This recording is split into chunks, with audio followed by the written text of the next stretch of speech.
ऊपर क्या बीत रहा है मुखिया जी समझ रहे हैं, ओम बाबू समझ रहे हैं। मर्द के बाद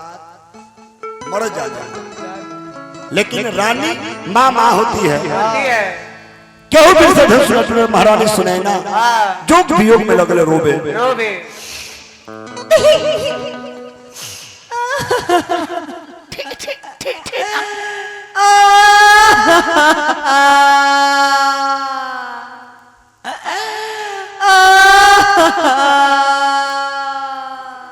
की भेला चाची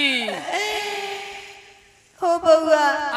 हमरा मन करे जे हम मर जैती। कहला मरब? इतना भारी धनुष हाँ। इतना भारी पड़ल हाँ। बिना सोचले समझले ठान लेलन। के तोरे चाचा उनका एगो फ्यूज उड़ल है। हे अम्मा जी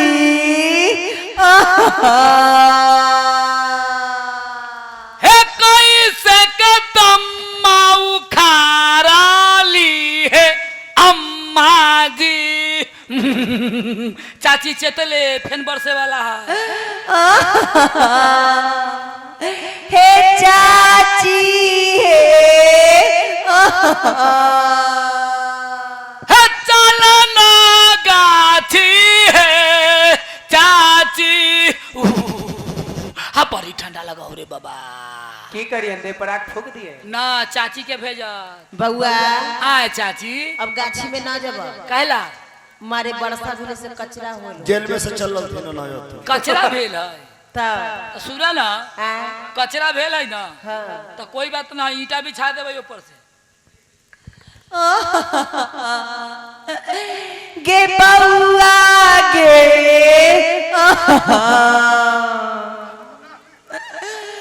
हो राजा बे जायक तुगला भैंसी पोसिया लगा के गेला हो राजा बे। अरे बाप रे करे जावे फटना और तो हाथ चनक जाए। देख रहे मुखिया भाई एगो आदमी मुसीबत में है उसका वो मजाक उड़ा रहा है। हाँ तो हम कोनो खुशी से थोड़ा ही ना रोए छियै। तोरा कथी के मुसीबत? हमर चिनौटी के ढक्कन ना खुले रानी रोतरी राजा रोतरी देखो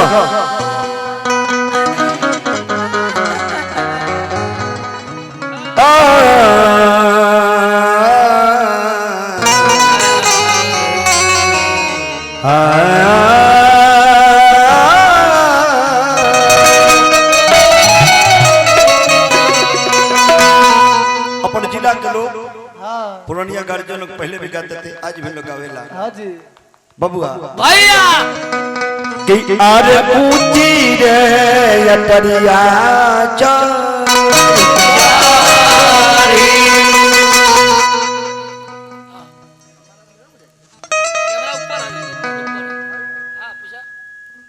कि अहरो बथीन सुनै ना कि आहो हर भेला अरे सिया बेटी के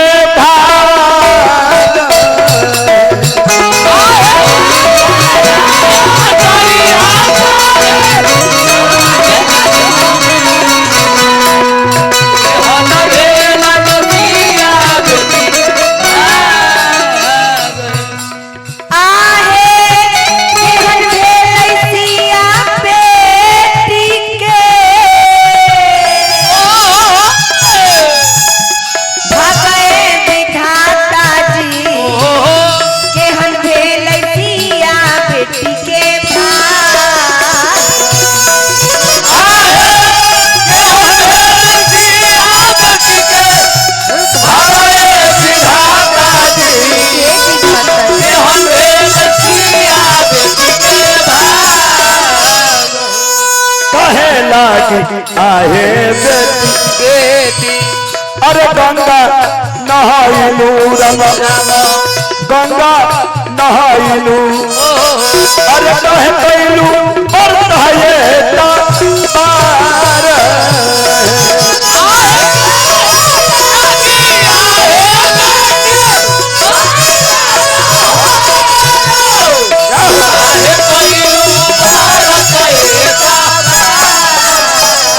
चलिए हमारे आदरणीय माननीय सम्मानित एह पंचायत के मुखिया जी अमरजीत बाबू बड़े भैया की तरफ से हजार हजार के आशीर्वाद मिलो। मुखिया जी के प्रणाम करम। नारायण जी से कामने की पद प्रतिष्ठा बरकरार अत्यंत चुना बढ़ोतरी होते रहो।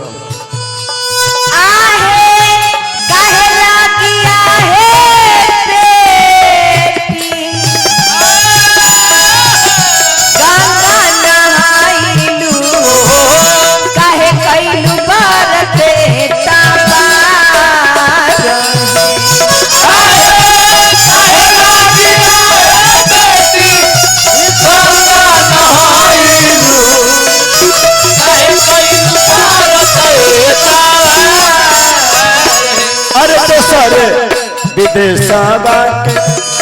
बीरा भूपयाइले अरे बीरा भूपयाइले अरे कहू से टूटा लईती ना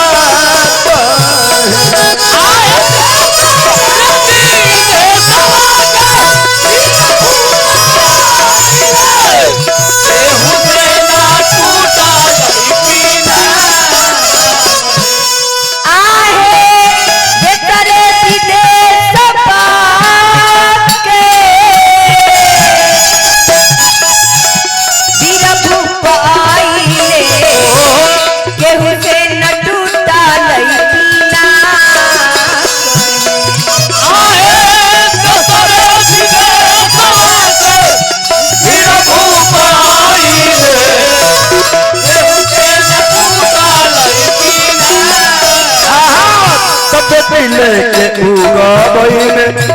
अरे बेटी लेके डूबा बहिना अरे बेटी लेके डूबा अरे बेटी लेके खिला बही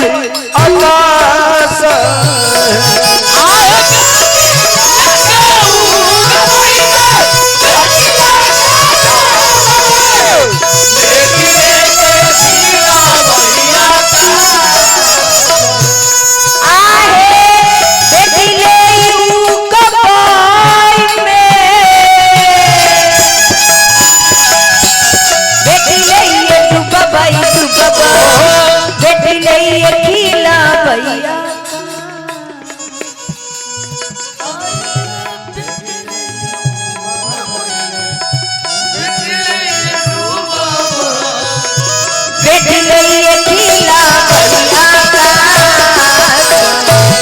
रानी रोतरी राजा रोतर मिथिला का नर नारी यहाँ सहनाई बजे के चाहे जहाँ मंगल गीत होना चाहिए मुखिया जी वहाँ सब कोई मातम बना सबके आंख से गंगा जमुना के लोर भरा भाई। अब का हो राजा तो प्रण करने को कर ली लेकिन अब धनुष तो टूटल ना अब का हो तो ठीक वही घड़ी गुरु विश्वामित्र राम से बोले कि हे राम इससे पहले सीता प्राण के त्याग दी विश्वामित्र समय शुभ जानी बोले अति स्नेह में बानी उठो राम भजो चापा मीट उतार जनक परितापा सुन गुरु बचन चरण सिंगावा हर संग साधन कछुरो जावा सहज चले सकल जग स्वामी स्वामी मत मंजू बर भगवान राम हाथ जोड़ के हाथ जोड़िए मन ही मन अपने माता पिता गुरु को प्रणाम कीजिए। कहते करो बोलिए मम्मी के प्रणाम दूध का टूट देखा वाला टाइट से बोलो मर्दा वाला मम्मी के प्रणाम पापा के प्रणाम चाची के प्रणाम चाचा के प्रणाम दादी के प्रणाम ओ तोरा दादिया दादा में फर्क ना बुझा। हम हती बिशनपुर में आई पहुंचल हसनपुर खोपी पहुंचल दादी के प्रणाम। हाँ तो कह देलू तू प्रणाम कहिए देलू तू दादी के प्रणाम दादा के प्रणाम मौसी के प्रणाम एक कदा स्पीड पकड़ा के कदा नीचे पटक दे बोला हम गाड़ी दी है मौसी के तब प्रणाम है ना कि बोले मौसी के प्रणाम मौसा के प्रणाम मामा के प्रणाम मामी के प्रणाम नाना के प्रणाम नानी के प्रणाम नानी के प्रणाम जनानियों का प्रणाम लड़का पास है काम बढ़ाइए लड़का पास की गड़बड़ा गया लड़का जा गड़बड़ा ए गड़बड़ा ना गेलै पहले प्रणाम करी के होय छै इनको भेज देते हो कलखिन सब कर है सब कर बियाह होता बस चिंता ना करिए। सब अभी देखा ना सब विवाह में अभी पता चल जाएगा। भगवान नाम ठुमकी चाल में चलते मिथिला के नाड़ी लगावे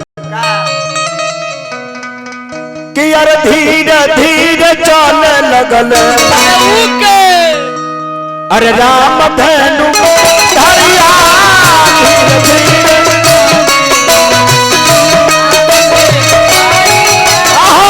धीरे धीरे चलने लगल राम धनु धरिया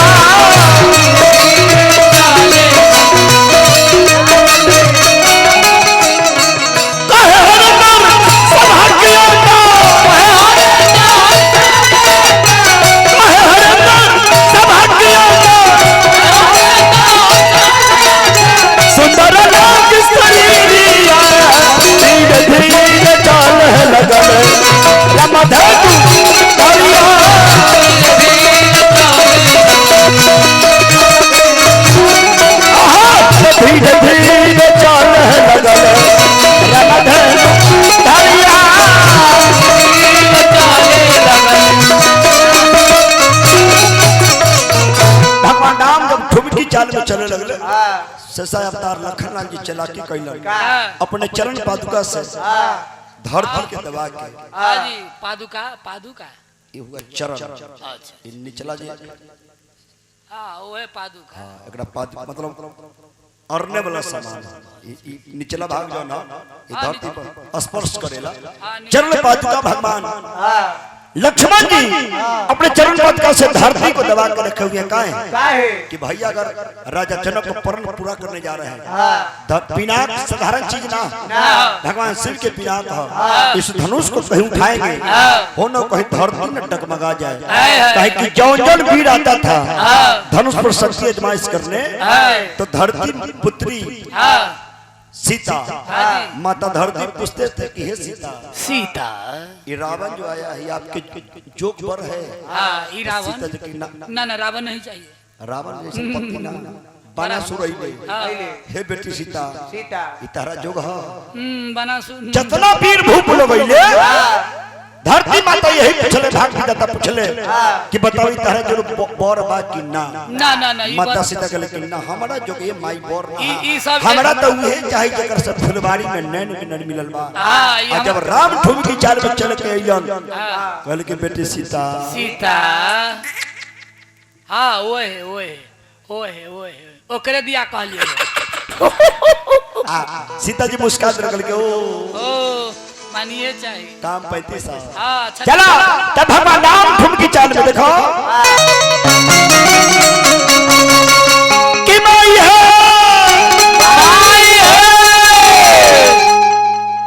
बस अरे ठुमकी ठुमकी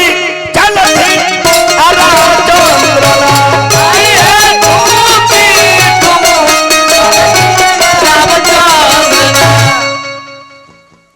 मारिए पीछे कला घुस गई छ क्या देखै आहो तू ठीक है ढेल फोरवा के बाल बच्चा आता की अने बाबू के बियाह कहियो ना देखो बाप के बियाह कैसे देखता थे हाथ जोड़ी नहीं हम छोटा बाबू के देखे हैं मेरा भाई छोटा अपन बाबू के ना देखला ना छोटा बाबू के देखे कहीं तिलकुल के मेला होई तो चाहे गोद भराई में भी पहले चल जावे हाथ जोड़ो ई समझला के धरती मैया को प्रणाम कर मात चलो ठीक ठीक हां हां वैसी माथा ठेकाइए बेलटुनिया खाइए स्टेज के तरफ घुस जाइए धनुष को प्रणाम कीजिए अच्छा देखिए बियाह के चलते पटकुनिए ना पड़ल अच्छा ब्याजी ओ ब्याजी अथी सब बात आप ही को बताना पड़ेगा कहाँ तक अब इनको हम बताएं हुआ तो ये कहाँ तक मंजिल के मतलब सुहाग रात सुहाग रात में ई की कर जाती वीडियो बनावे आ वीडियो कैमरा वाला सा ओए का? खोपी चौक पर लहसुन बेचे चौक पर खोपी चौक पर लहसुन बेचे आ कैमरा तो हर मम्मी चले तो लहसुन बेच दे हम मम्मी ना चलत फुलटून भैया के कनिया सुगवाराम के दे दिया जाके कटोरे कटोरे बोल चलिए सब दिन पर दिन बतावे मुरारी बाबू के ना तोरा देखल खड़ो भगवान नाम हाथ में धनुष को उठाते हैं आते हैं मन में चार बात को विचार करते हैं ऐसा कर निकले आता ऐसे कर कौशल्या किशोर ने भाग में पिनाक लीना तोड़ते समय सोच की निचार बातों को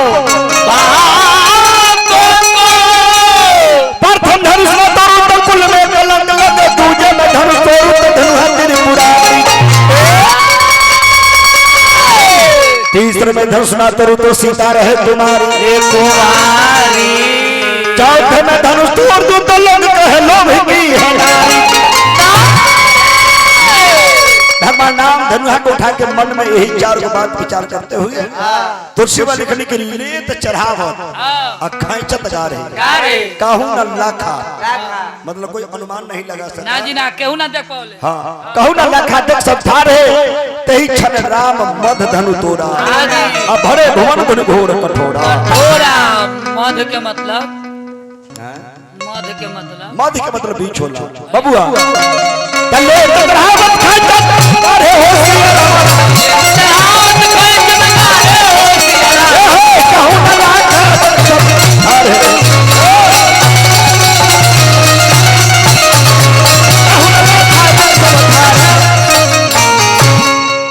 तोड़िए किसान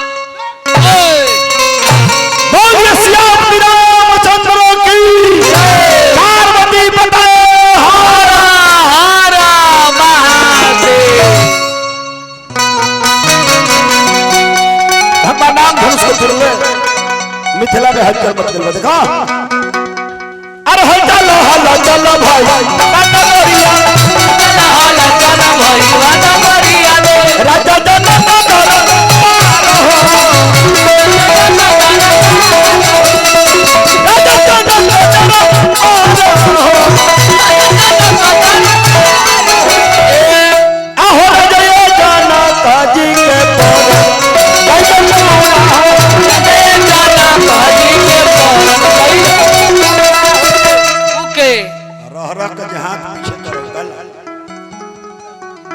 जैसे मेडिकल साइंस बताता है हाँ क्या बताता है मेडिकल कि लड़कोड़ी का लक्षण बच्चा पर चला जाता है आज वो कैसे गर्भवती महिला हो मुखिया जी तो उनका फोटो पहला नंबर के उनको तो व्यवहार जो है आज बढ़िया माहौल में रखे के आज अच्छा शुद्ध वातावरण होना चाहिए सही वातावरण सही बात है मेडिकल साइंस बताता है जौन रूम में लड़कोड़ी है गर्भवती महिला उनका घर में सुंदर सुंदर फोटो भी लगावे के चाहिए हाँ जी खास करके लगाइए हनुमान जी का हब और क्या करे नहीं वो भी नहीं ठीक लग रहा है तो कटप्पा के लगाइए टकले मुंडे वो भी नहीं ठीक लग रहा है लगा लिया मुस्कानिया वो भी ठीक नहीं लगा रहा था जाम बंद के लगाइए जाम बंद के लगा लो बाप रे बाप एकर तो एकरे ऐसा है देखा वाह अब वही भगवान नाम हम तो सीता के जमाल होता अकी हो जाए जाना बाजी के पर गइल पूरा हो जाना बाजी के पर गइल पूरा हो ओके अयोध्या